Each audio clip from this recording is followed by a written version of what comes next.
우리 에스더서 묵상하고 있는데요.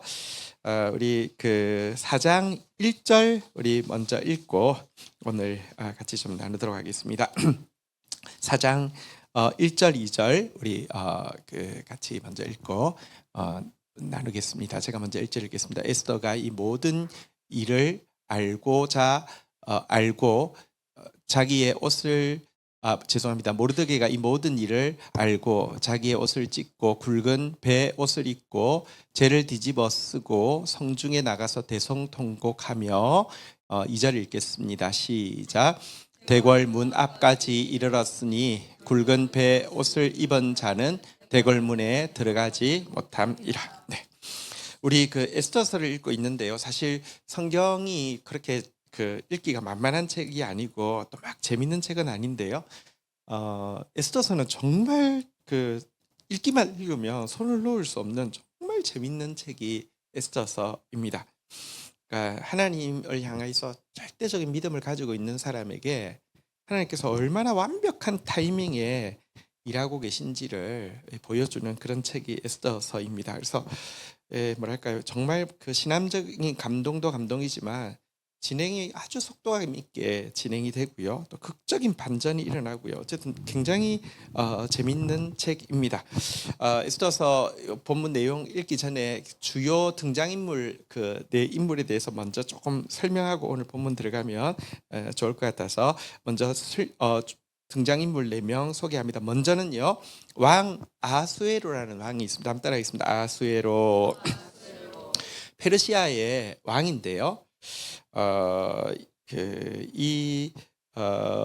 아버지 다리오 때 이미 이집트까지 정복을 해가지고요. 어쨌든 그 인도에서부터 에티오피아까지 영토를 가지고 있는 어떤 의미에서 세계에서 제국을 제일 처음 이룬 형태가 페르시아라고 보통 이야기를 하거든요. 어쨌든 이곳의 통치자인데요. 근데 이제 감정 기복이 굉장히 심했던 것 같아요. 이렇게 막 자기의 영광을 보여주기 위해서 막 잔치를 막 하다가 취중에 아내 와스티를 왕후를 자랑하고 싶었는지 굉장히 음란한 복장을 입고 와서 백성들 앞에서 막 춤추라고 하니까 저기 왕후가 당연히 거절하죠. 그러니까 또 홧김에 왕후를 이렇게 폐위를 시키고 하는 되게 이렇게 큰 왕이지만 감정 기복이 되게 심하고요. 또 사실 이제 통치의 핵심은 뭐랄까요, 인사 아니겠습니까? 근데 보면 2인자로 하만이라는 인물을 세웠는데요. 얼마나 높였든지 다른 모든 신하들도 하만 앞에서는 무릎을 꿇고 절을 하게 했습니다. 황제만 받는 대우를 그 하만에게 했는데 이 하만은 굉장히 야심가거든요. 아주 사실 조금 뒀으면 아마 이 하만이 이 반역을 일으켜서 왕 죽였고 자리 차지했을 거예요. 근데 이런 사람을 세우는 거 보면 되게 좀 실수가 많고요. 또 사실 이제 통치에 있어서 인사와 함께 신상 필벌이 되게 중요하잖아요. 그죠? 상을 줄 때는 이렇게 믿음을 줄 만큼 주고 잘하면 반드시 상 준다.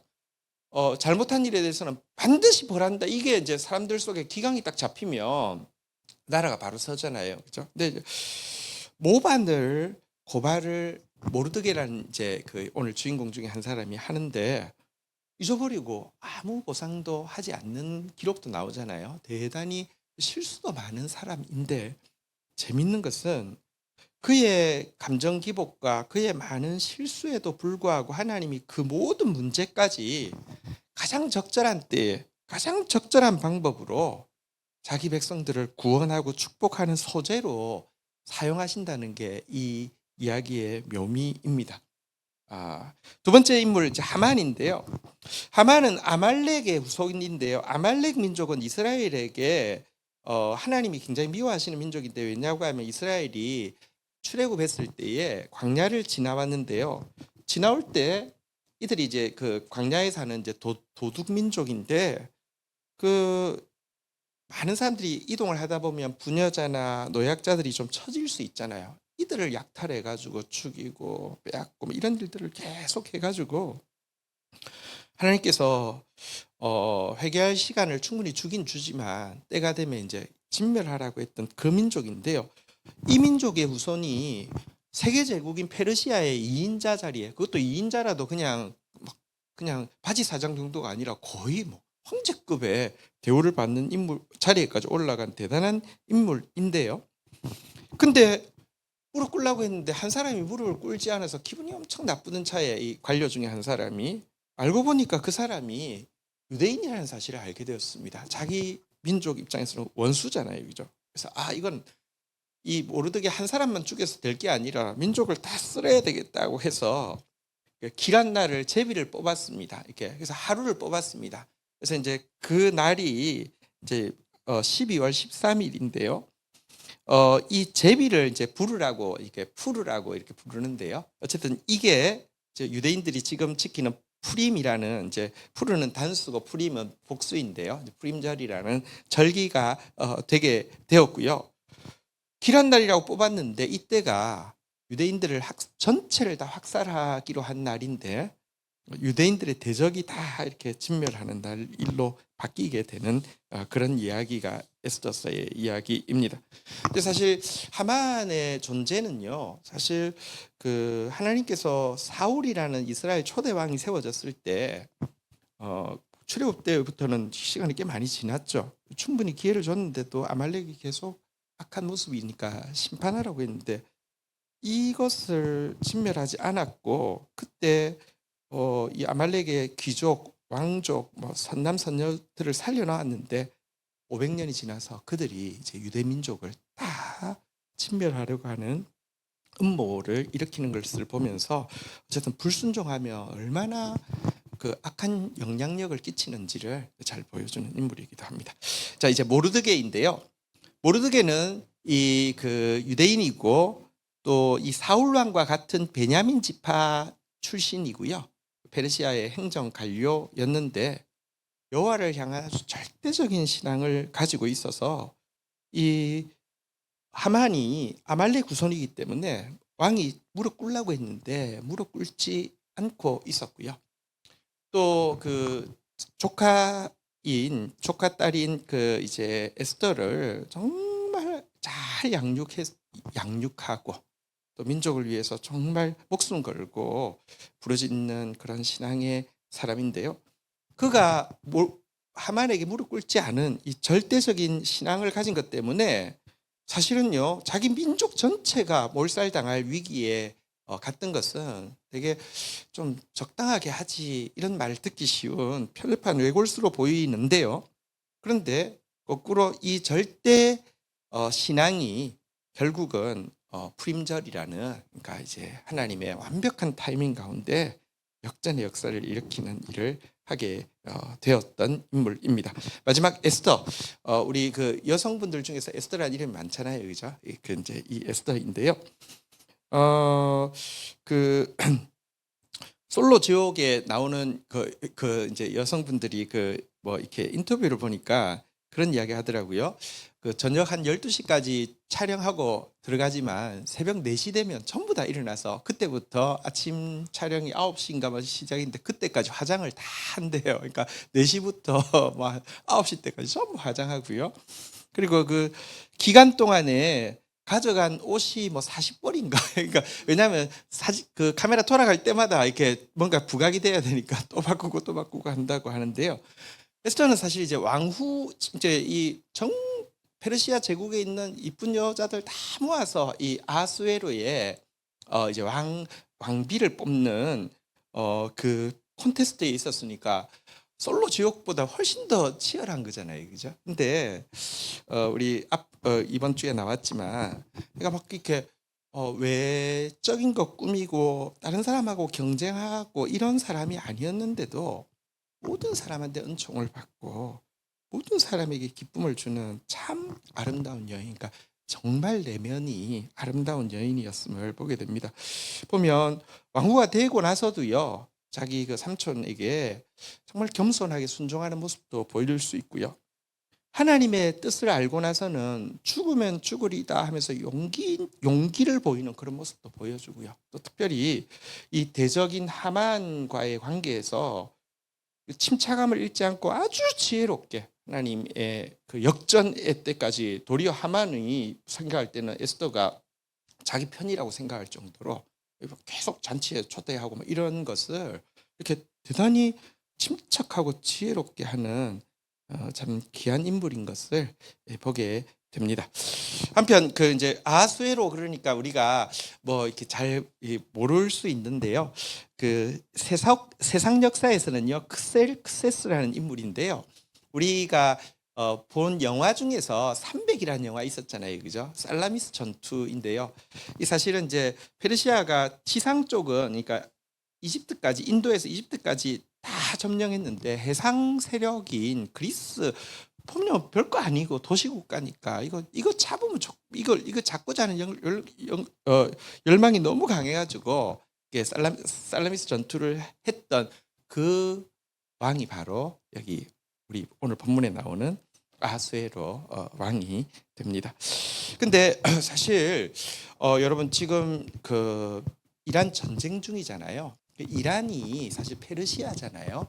그리고 페르시아가 그러니까 지금 그 성경에 나오는 그 왕조 중에서 특이한 왕조가 페르시아입니다.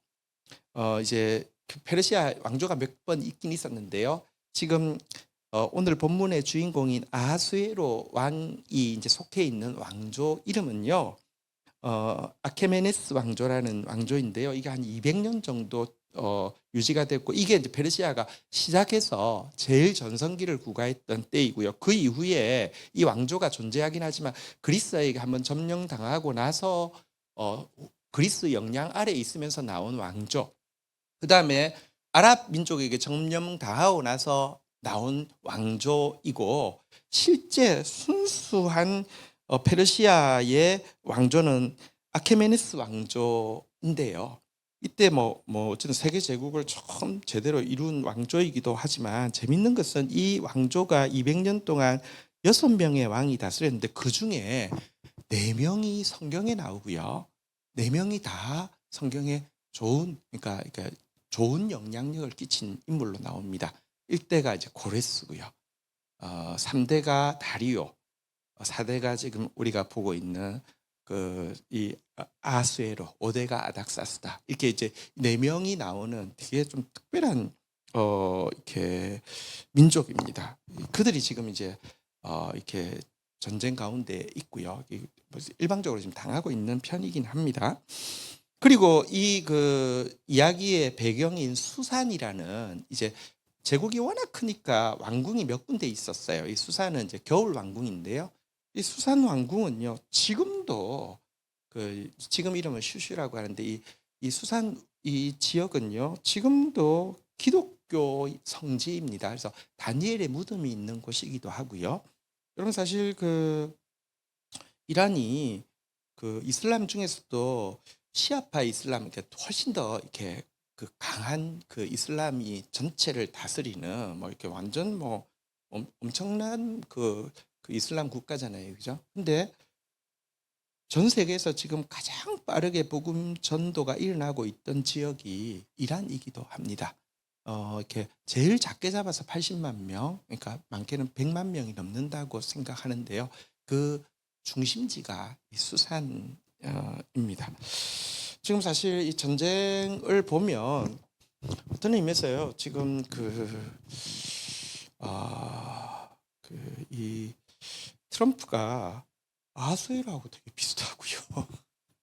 사실 왜 전쟁이 일으켰는지 이게 뭐 그냥 그 합리적인 의심은 미국 사람들이 다 그렇게 생각해요. 이게 앱스타인 파일 때문에 이거 덮으려고 아니면 지금 그 저기 뭐죠 아이스 저기 그 외국인 막 이것 때문에 문제 추방하는 것 때문에 너무 막 저 뭐랄까요 막 사람들 자국인들 죽이고 이것 때문에 여론이 안 좋아서 혹은 또 뭐 관세 이거 다 이제 그 무효화되고 뭐 이거 덮으려고 하는 거다 이런 이야기가 사실 많이 있습니다. 그러니까 근데요. 어쨌든 뭐 지금 그 막 초등학교 아이들 막 너무 많은 아이들 죽어가고 너무 고통스러운 일인데 단지 기도하는 것은 그런 악한 것이 있음에도 불구하고 역사의 주관자가 하나님이시잖아요. 어쨌든 이 일을 통하여서 무언가 여러분 어쨌든 민주화 때문에 너무 또 많은 사람들이 죽기도 하고 했었는데 무언가 더 나은 일들이 거기에 지금 크리스찬들이 기도하고 하나님 앞에 매달리고 있는 그 가운데 하나님이 더 나은 일을 일으켜 주시기를 우리가 지금 에스더스를 묵상하고 있는 이때에 이 이란을 위해서 페르시아를 위해서 간절히 기도해야 합니다. 자, 우리 오늘 이제 본문으로 다시 돌아가 보겠는데요.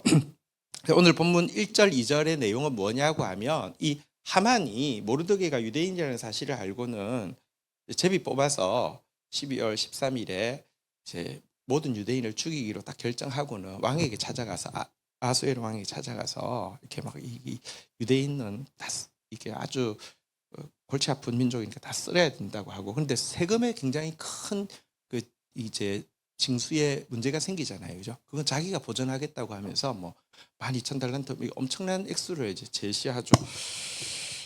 개인적인 복수를 위해서 그 큰 돈을 쓸 만큼 이렇게 복수의 진심이다, 이건 아닐 거예요. 왜냐고 하면 그날 유대인들은 다 죽여도 되고 유대인들의 재산은 다 뺏어도 된다라고 이야기했는데 이거 생각해보면 엄청난 사업이잖아요. 그 페르시아가 유대인이 속해 있는 모든 지역을 지금 다스리고 있기 때문에 유대인들 다 죽이고 모든 재산을 빼앗으면 어마무지한 재정이 들어오잖아요, 그죠? 여러분, 그러면 다 죽일 수 있다고 그랬지만 라이센스를 받아야 되겠죠. 하만한테 줄 서가지고 와, 우리 지역에 유대인 뭐 부자 이거 내가 한번 죽이겠습니다. 그래, 네가 죽여 하고는 돈 받고 뭐 이거 큰 사업이 되니까 그랬겠죠. 어쨌든 돈 받고 이렇게 이제 왕한테는 돈 내겠다고 하고 자기는 이제 돈도 벌고 복수도 하고 막 엄청난 이제 계획을 세우면서 왕과 함께 막 술에 빠져 있을 때에, 자, 모르드게는 어떻게 합니까?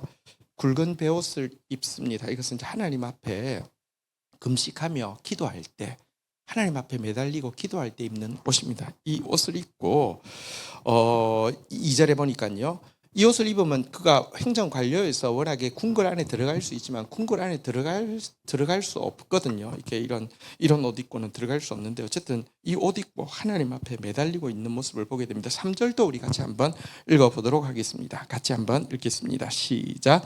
왕의 명령과 조서가 각 지방에 이름에 유다인이 크게 애통하여 금식하며 울며 부르짖고 굵은 배 옷을 입고 제 누운 자가 무수하더라.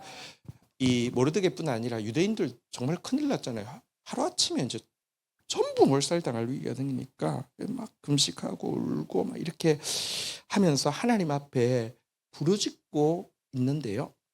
여러분, 사실 기도라는 게 진짜 절망이 오면 기도 못합니다. 지금 상황을 보면 왕의 조서에 그날이 되면 누구든지 유대인들을 다 죽일 수 있고 유대인 재산을 전부 다 뺏을 수 있다라는 조서가 내렸는데도 불구하고 절망하지 않고 제일 먼저 하나님 앞에 나아가서 이렇게 금식 기도하고 있고요. 사실 자기는 행정관료이기 때문에 이게 어떻게 된 일인지 궁 안에 들어가서 정보를 빨리 얻어야 될 것 같기도 하고, 자기 지금 조카 딸이 왕후니까 빨리 만나가지고 뭐 의견을 나눠야 될 것 같은데 이 옷 입으면 궁 안에 못 들어가는데 먼저 그러니까 하나님 앞에 나가서 기도하고 있는 모습에서 여러분 이 뭐랄까요, 하나님 앞에서 신자가 가지고 있는 빼앗길 수 없는 견고한 소망에 대해서 생각하게 됩니다. 시편 50편 15절을 우리 같이 한번 읽어볼까요? 한번 같이 읽도록 하겠습니다. 시작. 환난 날에 나를 부르라. 내가 너를 건지리니 내가 나를 영화롭게 하리로다. 하나님 약속하셨습니다. 환난 날이 다가옵니다. 정말 인간적으로 생각하면 절망 중에 절망이죠. 아닙니다. 이때는 기도할 때입니다. 한번 따라하겠습니다. 나를 부르라. 너를 건지리니 나를 영화롭게 하리로다. 도리어 하나님께 영광 돌리며 감사할 수 있게 해주신다고 하신 그 좋으신 하나님 주신 견고한 소망을 생각하게 됩니다. 한편 그 이스라엘 민족들이 이 일을 당하고 나서, 이 소식을 당하고 나서 모르드게에 대해서 막 좀 죽이려고 하고, 혹은 이 모르드게에 대해서 원망하고, 뭔가 이 모르드게를 어떻게 해가지고 뭐 이 문제를 해결하려고 다투거나 이렇게 하지 않고요. 온 마음으로 다 금식하고 있는 모습이 사실은 좀 특별합니다. 왜냐고 하면 여러분, 모세가 이전에 보시면 어, 이집트에서 노예 생활하고 있을 때 자기들을 건져주기 위해서 와서 왕에게 찾아가서, 바로 왕에게 찾아가서 막 재앙을 막 일으킬 때 제일 싫어하는 사람이 누군지 아십니까? 이스라엘 사람들이죠. 모세가 옴으로 말미암아 자기들 강제 노역이 더 많아졌다고 막 원망하고 그러잖아요, 그죠?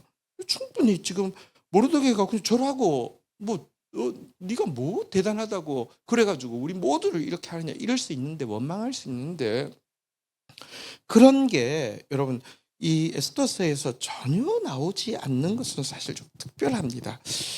이유가 사실은 있습니다. 여러분, 이 지금 이스라엘 민족들이요, 이 일 있기 전에, 다시 말하면 이 민족이 전부 다 쓸려서 죽는 이런 위기 있기 전에 한 50여 년 전에 무슨 일이 있었냐고 하면요, 갑자기 고레스가 칙령을 내려가지고 유대인들 다 원하면은 다 돌아가서 하나님 성전 지으라는, 전 세계 역사상 이런 그 뭐랄까 제국을 만든 사람이 이런 식으로 포로 노동력을 그냥 돌려보내고 없는 일을 경험을 했었어요. 그때 갈까 말까 많이 망설이다가 또 남은 사람이 많아요. 왜냐하면 이 여기서 자리 잡았잖아요, 그죠? 그러니까 안 나갔던 사람들이 많은데, 어쨌든 하나님이 일하시니까, 하나님이 구원하시니까 상상도 못한 일이 이루어지네, 이런 경험이 있었기 때문에 위기는 너무 큰 위기지만 이 위기 앞에서 하나님의 뜻이 무엇일까를 생각한 것 같아요. 그래서 실제로 아하수에로 통치가 이제 끝나고 나서 7년 지나서 바로 2차 포로기한과 또 조금 지나면 3차 포로기한 아닥사스다 때 이루어지는 일이요, 이 일을 단지 큰일 났어, 누구 탓이야, 이거 하기 전에 크신 하나님이, 역사의 주관자이신 하나님이 이걸 허락하신 이유가 뭐지를 이스라엘 백성들이 경험적으로 생각을 한 것 같아요. 그래서 원망하고 막 누구 책임 소재를 따져서 막 인간적인 방법으로 뭔가 하만에게 갖다 바쳐가지고 어떻게 풀고 이러려고 하지 않고 함께 기도하게 되었고요. 이게 결과적으로 어쨌든 에스라 느헤미야의 포로기한을 이끌게 된 원동력이 된 것을 보게 됩니다. 어쨌든 우리에게 다가오는 모든 일들은요, 절대 우리에게 주신 소망을 없앨 수도 없고요, 도리어 우리 생각을 뛰어넘는 하나님의 뜻을 이룬다는 것을 믿어야 합니다.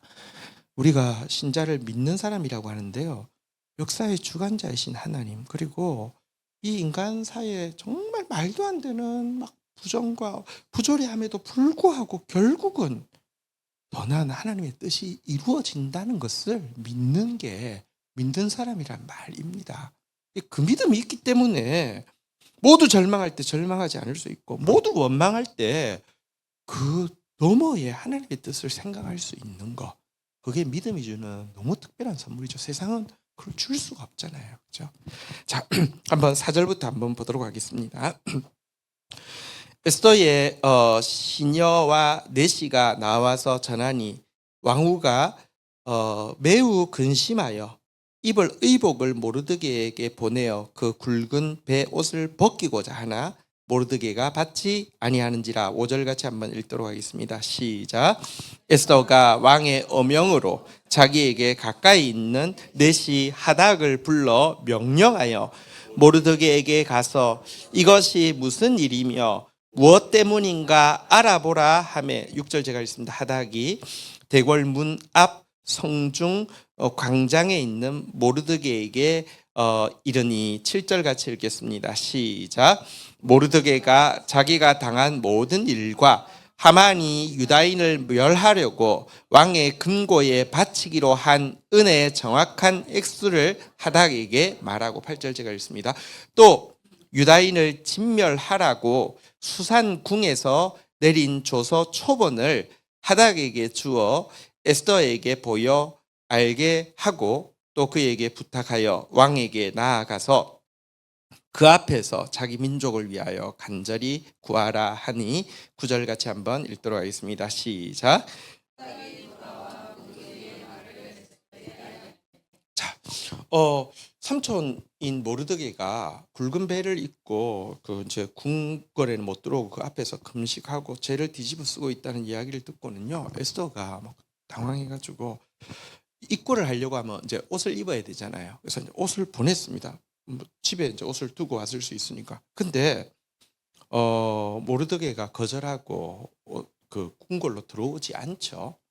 그러니까 이게 무슨 일인가 해서 이제 넷이 이제 자기를 이제 보좌하는 넷이를 보내가지고 무슨 일인지 이제 알아보게 했더니 7절에 나오는 대로요, 모르드게가 이제 모든 이야기를 하죠. 그러니까 자기 이 아말렉 민족의 후예인 하만에게 자기 절할 수 없는 이유와, 그랬더니 하만이 자기를 죽이려고 하다가 유대인 전체를 죽이기 위해서 왕에게 로비하면서 얼마를 뇌물로 바치기로 한 것, 액수도 이야기하고 8절에 보면 그 이제 그러니까 전국에 막 붙었지만 사실은 등잔 밑이 어둡다고 궁 안이 제일 어두울 수 있잖아요, 그죠? 조서 초본도 어떻게 구해가지고 이렇게 에스더한테 보여주면서 왕에게 나가서 자기 민족을 위해서 간절히 구해달라고 이렇게 부탁하는 내용인데요. 여기서 우리가 한 가지 눈여겨볼 것이 있습니다. 그것은 무엇이냐고 하면 일의 순서인데요. 문제가 생기면 당장 그래도 자기도 행정 관료니까, 꽤 높은 관료니까 궁 안에 들어가야지, 누구를 만나든지 뭐 이렇게 상황 파악도 되고 뭐 뭔가 의논도 할 수 있잖아요, 그죠? 근데 자기도 궁에 갈 수 있는데 궁에 안 가고 굵은 배를 입는다는 것은 하나님 앞에 가장 자기를 낮추고 하나님 앞에 부르짖는다는 뜻이잖아요, 그죠? 먼저 하나님 앞에 나아갔고요. 그러고 있을 때 왕후가 어쨌든 예복을 보내면서 삼촌 무슨 일이에요? 들어와서 이야기하시죠 했는데도 거절했다는 것은요, 그러니까 진짜로 먼저 하나님 앞에 나아가서 마음을 통하고 기도했다는 사실을 잘 보여주고 있습니다. 여러분, 사실 에스더가 믿음이 있는 사람이잖아요, 그죠? 또 에스더가 영향력이 있잖아요. 어쨌든 제국의 왕후인데. 그런데 여러분, 아무리 믿음이 있는 사람이라 할지라도, 아무리 선한 영향력을 행사할 수 있는 사람이라 할지라도 모르드게가 하나님보다 에스더를 먼저 찾고 하나님께 기도하는 것보다 에스더에게 먼저 더 많이 말한다고 하면 그것은 하나님을 의지하지 않는 태도이고요. 하나님은 이런 사람에 대해서요, 마음으로 하나님을 떠난 사람이라고 이야기하시고 절대 축복하지 않는다는 사실을 알 필요가 있습니다. 예레미야서 17장 5절부터 7절 내용에 보면요, 한번 읽어볼까요? 5절 우리 같이 한번 읽도록 하겠습니다. 시작. 여호와께서 이와 같이 말씀하시니라. 무릇 사람을 믿으며 육신으로 그의 힘을 삼고 마음이 여호와에게서 떠난 그 사람은 저주를 받을 것이라. 여러분, 사람 더 믿고요, 자기 인간적인 생각이나 방법들, 힘을 자기 힘 삼고요, 마음으로 그냥 뭐 하나님 이야기하지만 실제 마음에는 하나님이 먼 사람, 하나님은 절대로 기뻐하지 않습니다. 7절 한번 보면요, 한번 같이 읽어볼까요? 시작. 그러나 무릇 여호와를 의지하며 여호와를 의뢰하는 그 사람은 복을 받을 것이니라. 순서가 되게 중요합니다. 하나님은 순서에 되게 민감하십니다. 여러분, 이 질서라는 것, 권위라는 것, 권위는 사실 순서의 문제거든요. 사실 권위를 존중한다는 것은 순서를 지킨다는 것입니다. 여러분, 하나님 앞에서 먼저 하나님이 돼야 되는데요, 인간은 눈에 보이는 사람이 쉽고요, 눈에 보이지 않는 하나님이 멉니다. 근데 진짜 여러분, 이게 모르드게의 절대 신앙이죠. 하만에게 무릎 꿇지 않는 것뿐 아니라 이 위기 상황에서도 하나님께 먼저 무릎 꿇는 것, 이게 절대 신앙이죠. 이런 신앙 가진 저와 여러분들을 되기를 주의 이름으로 축원드립니다. 네, 우리 함께 찬송하면서 우리 주님 앞에 또 기도를 심는 시간을 가지도록 하겠습니다.